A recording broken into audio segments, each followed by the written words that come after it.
Parle-moi encore et encore. Peuple de Dieu, il est temps de vous réveiller. Il est temps de s'accrocher à la parole de Dieu. Bien-aimé, Dieu nous a laissé qu'une seule parole. C'est la parole de grâce. Je préfère t'écouter et me taire devant tes paroles qui restaurent. C'est l'heure de l'émission C'est encore possible, présentée par le pasteur Jean Kouété de l'église La Mission évangélique de la principale de l'Angle MEPA, chaque dimanche de 17h à 17h30 sur la RTDS. L'église évangélique de la principale de l'Angle MEPA est située à Bekota, non loin du lycée Bekota, en face de la clinique Notre-Dame de la Miséricorde. Programme de la semaine.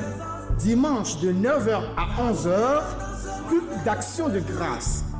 Mercredi de 18h à 20h30, culte d'enseignement et d'intercession.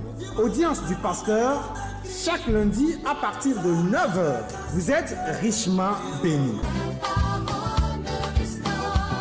C'est plus que l'or, mieux que le diamant, mieux que de l'argent. Seigneur, nous voulons te remercier encore une fois.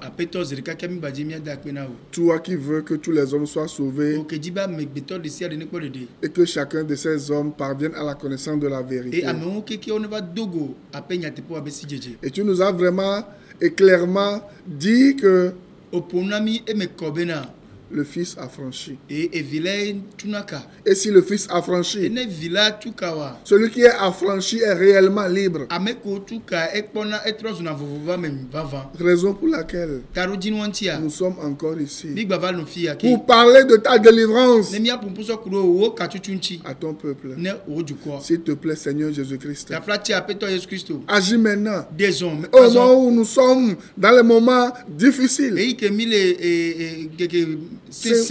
un moment de trouble. Nous te prions de faire du bien à ceux que tu as déjà sauvés et à ceux que tu veux sauver. Merci parce que tu l'as déjà fait. Au nom de Jésus-Christ. Amen. Amen. Donc, il y a, je crois, presque un mois, c'est-à-dire aujourd'hui, c'est la 4e semaine, où nous sommes en train de parler des événements des derniers moments. Et nous avons vu dans 2 Timothée 3, à partir du premier verset, que selon le Seigneur, il va y avoir des temps fâcheux, des temps difficiles. Et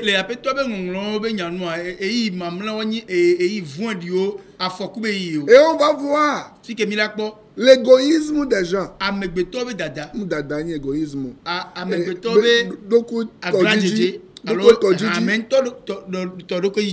Nous allons voir l'orgueil. Voilà. Nous allons voir la rébellion. Nous allons voir l'insensibilité. Nous allons voir la dureté du cœur des gens. Le Seigneur avait parlé de ça. Et je suis en train de faire le résumé. Nous avons vu que, selon Romains 8, versets 20 à 26, que c'est l'ennemi de notre foi, Satan, qui a rendu les gens ainsi. Et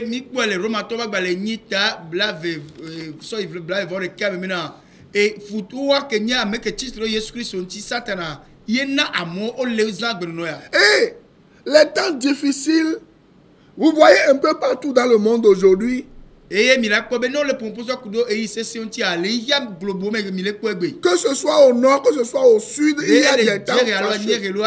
Et je disais que les gens doivent voir dans ces moments difficiles un avertissement. Et l'avertissement, c'est quoi? C'est la venue du Seigneur. Le Seigneur Jésus-Christ est en train de revenir. Et il nous dit, est-ce que vous êtes en train de comprendre que Ma venue est proche. Mais les gens ont refusé. Et ils ont cherché des solutions eux-mêmes. Et ils ne savent plus où aller. Vers qui se tourner. Et ce que nous avons vu la semaine passée, c'est qu'il n'y a plus de repères. Et au lieu de fuir et se réfugier vers le Seigneur de paix, les gens ont refusé et ils se sont donnés à la violence. Et ils continuent dans la violence. Écoutez, regardez un peu partout dans le monde. Ces attentats en Allemagne, en France, en Grande-Bretagne, dans presque tous les pays.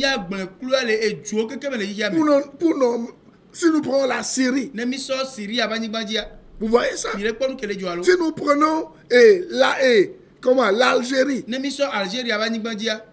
si nous prenons, et donnez-moi les pays.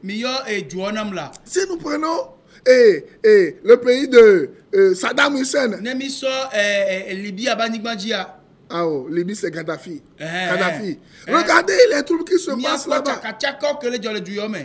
Arabie Saoudite. Le Koweït. Même aux États-Unis. Il y a des luttes tous les jours. Il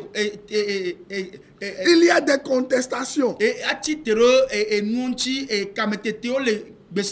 y a des marches tous les jours. En France, par exemple, en France aujourd'hui, toute la semaine passée, il y a eu des milliers de gens, des dizaines de milliers de gens réclamant des choses. Au Bénin, la fois passée, il y a eu des marches. Vous voyez? En Somalie, quelqu'un se lève d'un seul coup, il prend une bombe, il voit que c'est un humain, il va vers cet humain, il fait exploser la bombe, 300 personnes mortes. Vous comprenez ce qui se passe? Au Nigeria, la violence, les gens meurent. Au Kenya, pour ne citer que ces pays-là. En Israël même, des gens qui se lèvent, ils prennent un couteau et puis voient un militaire et puis boum. Regardez ce qui se passe dans le monde entier. Quelqu'un prend son camion ou sa voiture, il dirige la voiture contre une foule ou un groupe de personnes et puis il tue les gens. Aux États-Unis la fois passée, qu'est-ce qui s'est passé? Quelqu'un loue une chambre dans un hôtel, il prend son fusil, qu'il transforme en arme automatique et il tue des dizaines de personnes. Que pensez-vous de tout cela? Pensez-vous que c'est fortuit? Le Seigneur avait parlé de ça. Je vous l'avais dit. Je sais que Jésus-Christ a dit: je ne suis pas venu apporter la paix dans le monde. Lisez avec moi Matthieu 10, verset 34. Matthieu 10, verset 34. Et suite. La Bible dit, suivez bien. Matthieu 10, il dit, à partir du verset 34. Ne croyez pas que je sois venu apporter la paix sur la terre. Je ne suis pas venu apporter la paix, mais l'épée.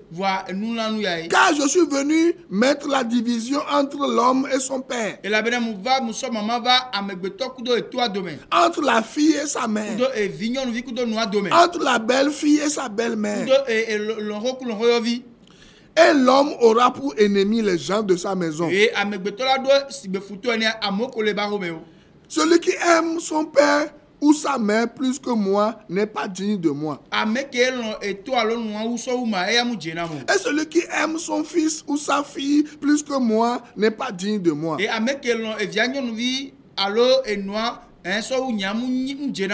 Celui qui ne prend pas sa croix et ne me suit pas n'est pas digne de moi. Le Seigneur dit au verset 39, celui qui conservera sa vie la perdra. Et celui qui perdra sa vie à cause de moi la retrouvera. Je vais continuer après. Mais qu'est-ce que nous sommes en train de dire? Le Seigneur dit, ne croyez pas que je sois venu apporter la paix sur la terre. Que signifie la paix ici? La paix dont le Seigneur parlait ici, le mot grec ressort eirere. Ça signifie ne pensez pas que au niveau d'un état il va y avoir la tranquillité.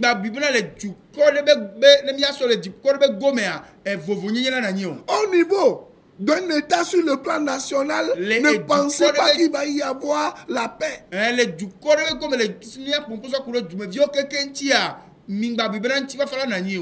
Vous comprenez? Il n'y aura plus la paix entre les individus. Il n'y aura plus la concorde. Il n'y aura plus de sûreté. Il n'y aura plus de sécurité. Et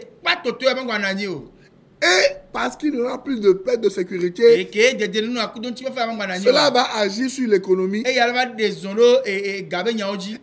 cela va ralentir la prospérité. Le chemin qui conduit à la vraie paix, c'est ce qu'on appelle le salut en Jésus-Christ. Il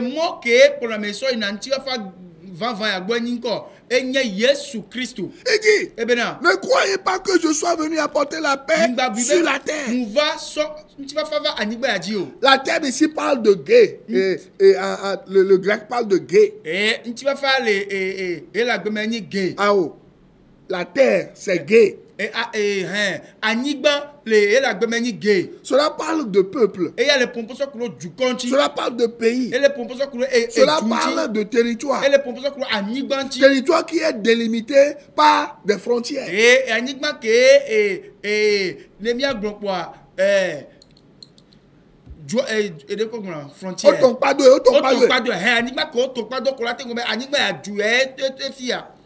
Vous voyez ça? Et le mot épée.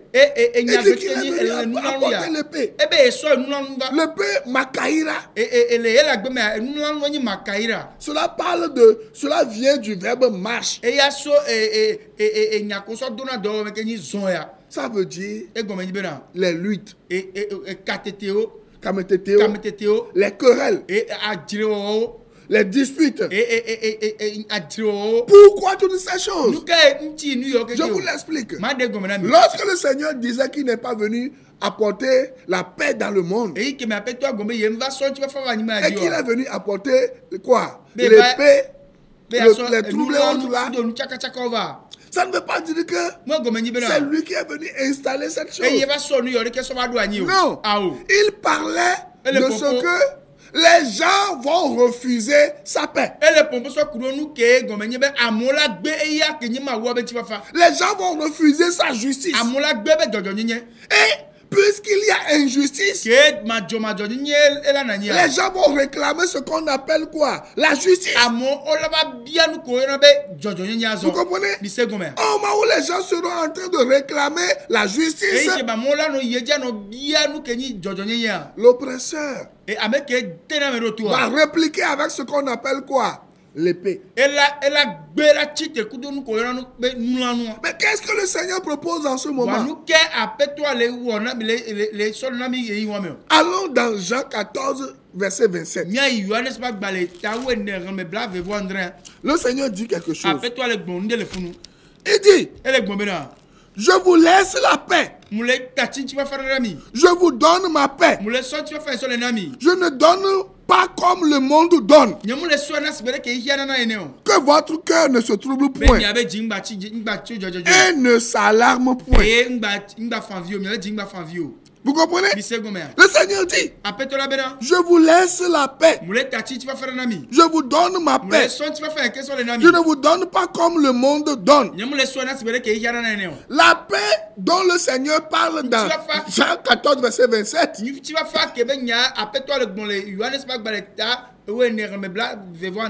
Le grec ressort le mot shalom. Et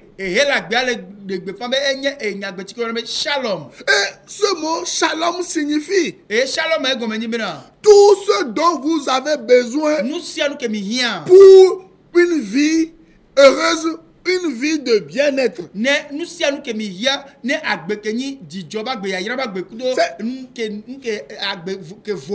Seigneur dit, je vous laisse ce dont vous avez besoin pour vivre holistiquement.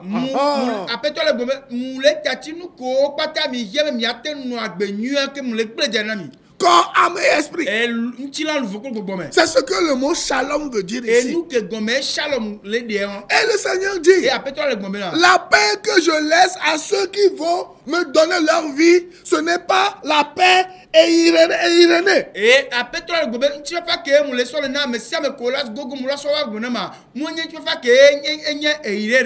C'est-à-dire une paix qui va découler de l'injustice.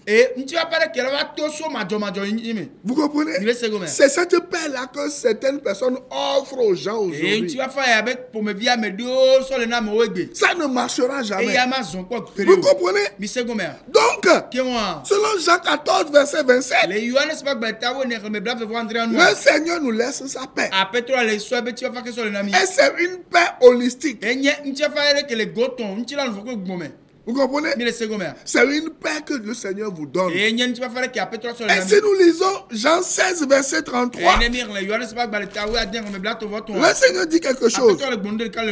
Il dit, je vous ai dit ces choses afin que vous ayez la paix en moi.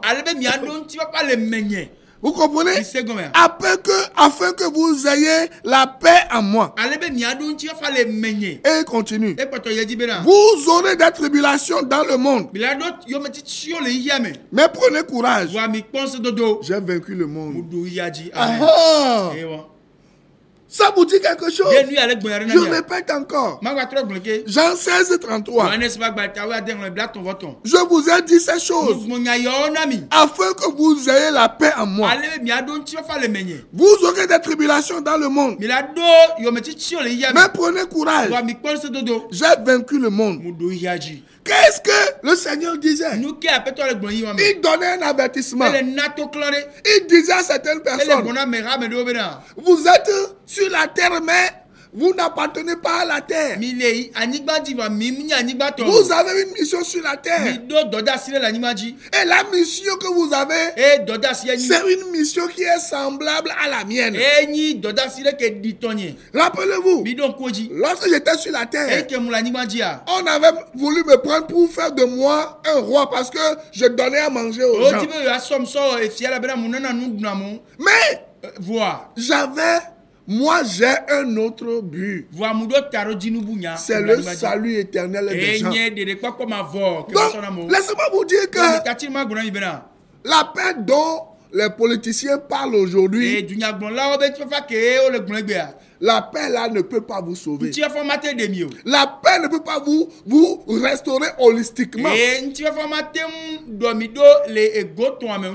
Mais ça a toujours été comme ça. Rappelez-vous, j'avais parlé au temps de Jésus-Christ où le diable par les Romains opprimait le peuple de Dieu. Et où il y a eu des contestations. Il y a eu des miliciens, des milices. Et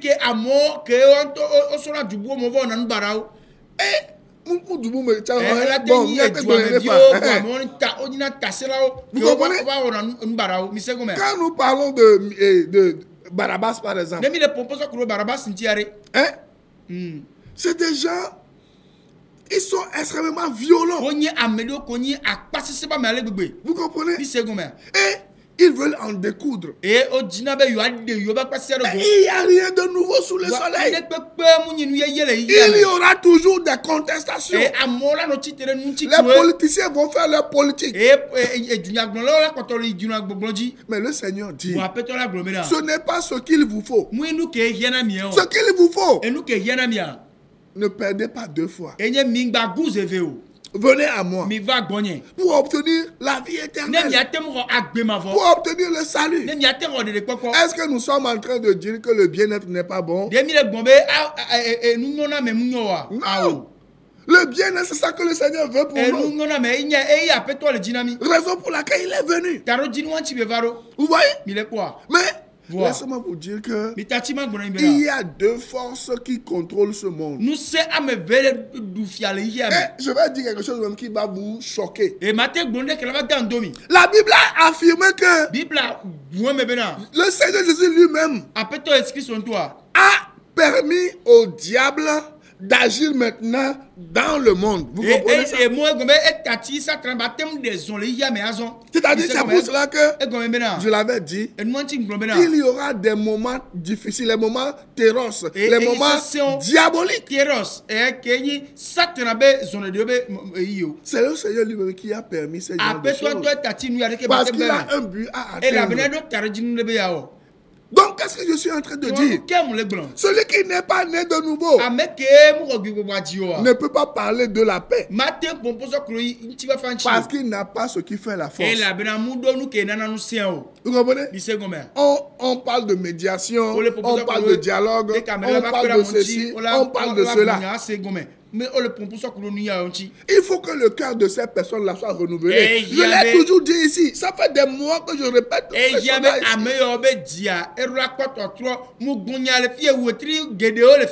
C'est le cœur qui est renouvelé, qui agit selon la justice de Dieu. Un cœur qui n'est pas renouvelé ne le peut pas. Vous comprenez? C'est pour cela que les gens qui vous trompent en vous disant que ils font des rituels. La Bible dit quelque chose les concernant. La Bible dit, Jérémie 23, vers 6. Jusqu'à quand ces prophètes veulent-ils prophétiser le mensonge?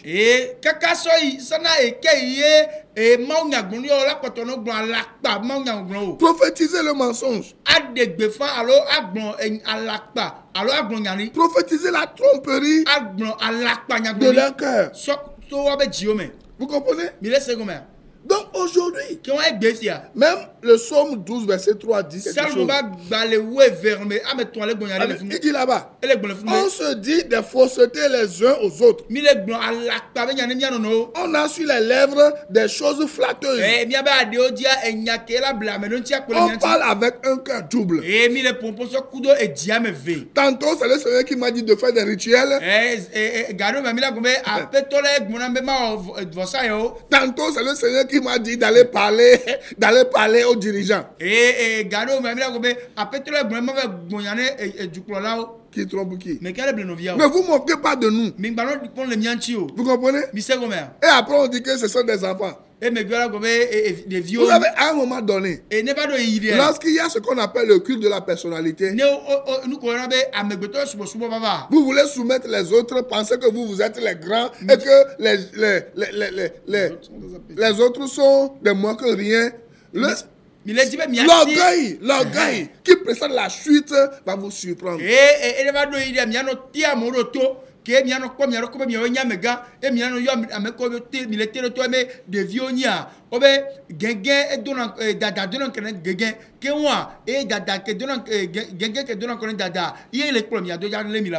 je suis en train de parler de ces faux prophètes-là qui distillent le mensonge, les fausses prophéties au peuple de Dieu. Au lieu de parler de la repentance aux gens, vous refusez de parler de la repentance. Et lorsque nous sonnons la trompette maintenant, vous revenez, vous faites un rétro-pédalage maintenant pour dire aux gens que cette fois-ci, ce n'est pas les rituels que le Seigneur demande, mais c'est d'aller parler aux dirigeants. Pourquoi vous n'allez pas? Le Seigneur ne veut-il pas que les dirigeants aussi soient sauvés?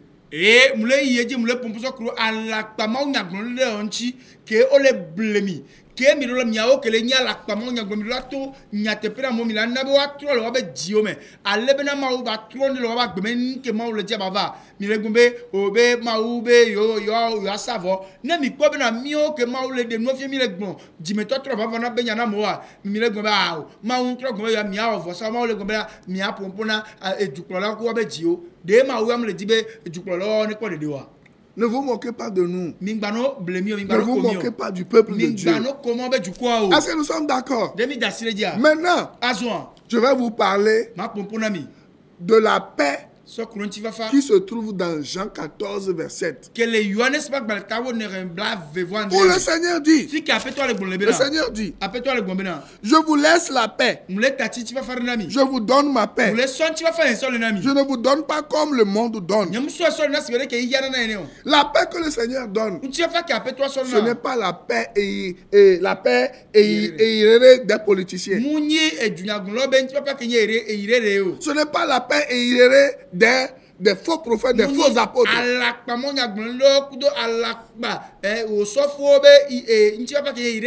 La paix que le Seigneur donne se montre ainsi. Cette paix est mentionnée sous 4 de ses aspects. Premier point, c'est la paix avec Dieu. C'est ce qu'on appelle la repentance. La Bible dit, avez-vous fait la paix avec Dieu? Je parle maintenant au président. Je parle à son gouvernement. Je parle à son parti.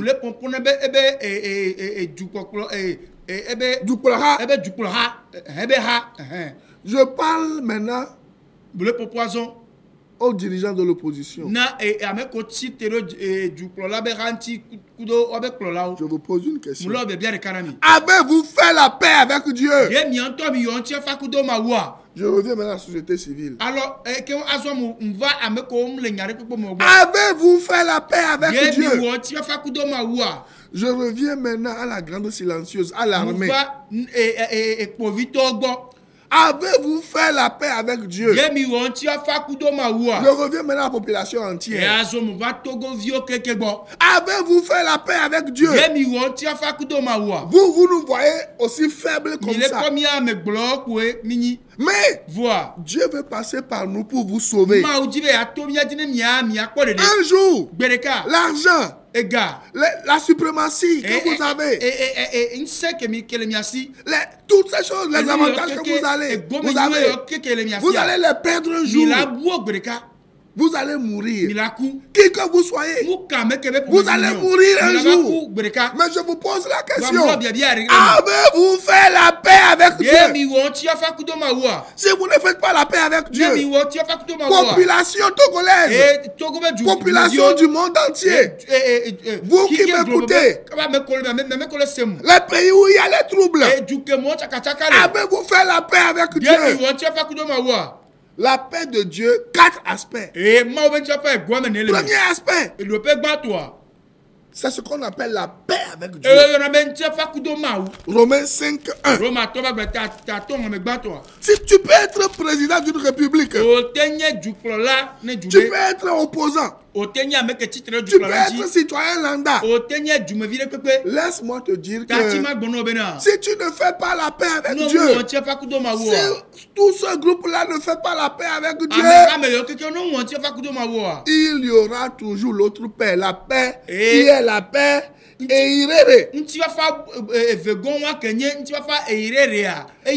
apporte l'épée. C'est cette paix-là qui sera toujours là. C'est pour cela que le Seigneur a dit qu'il y aura des temps difficiles.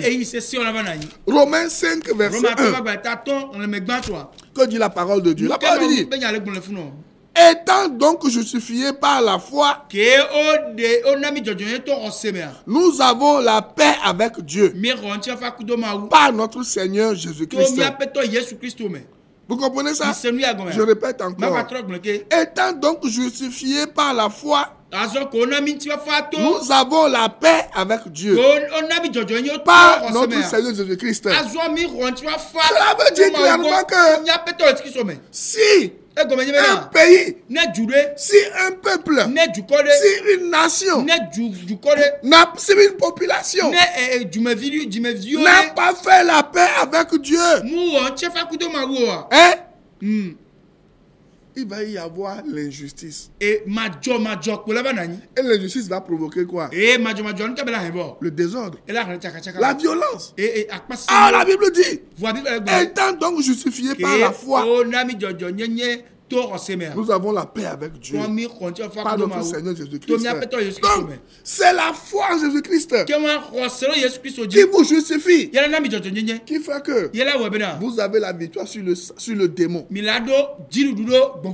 ça qui vous donne la shalom, la paix pour le peuple, la vraie paix.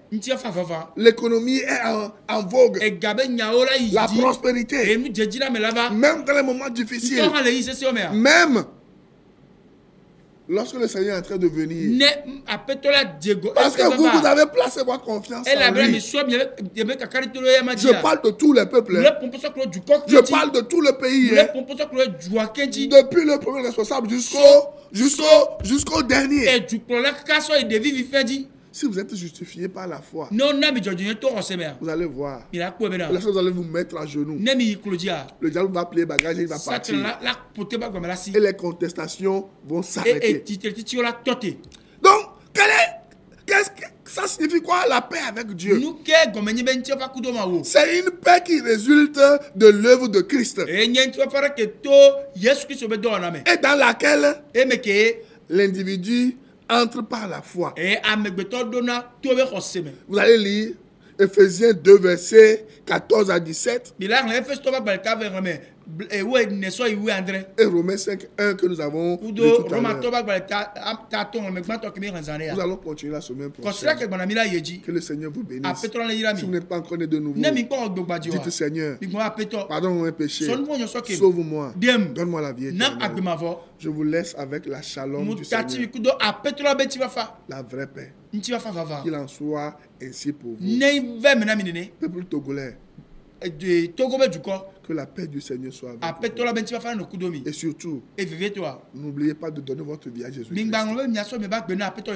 bye. Bye bye. À la semaine prochaine. Je veux t'écouter, ô Père. Parle-moi encore et encore. Cette émission vous a été offerte par la mission évangélique de la Principale de l'Angle, en collaboration avec l'Institut de théologie appliquée, MEPAITA, 6 à l'étage de l'immeuble La Maison de la Grâce Souveraine de Dieu, en face de la clinique Notre-Dame de la Miséricorde, non loin du lycée de Bekota. Téléphone 90 04 70 10, 22 37 97 52, 22 37 97 53. Email mepaïta926@gmail.com. Boîte postale 35 98 Lomé, Togo. Que Dieu vous bénisse. C'est encore possible.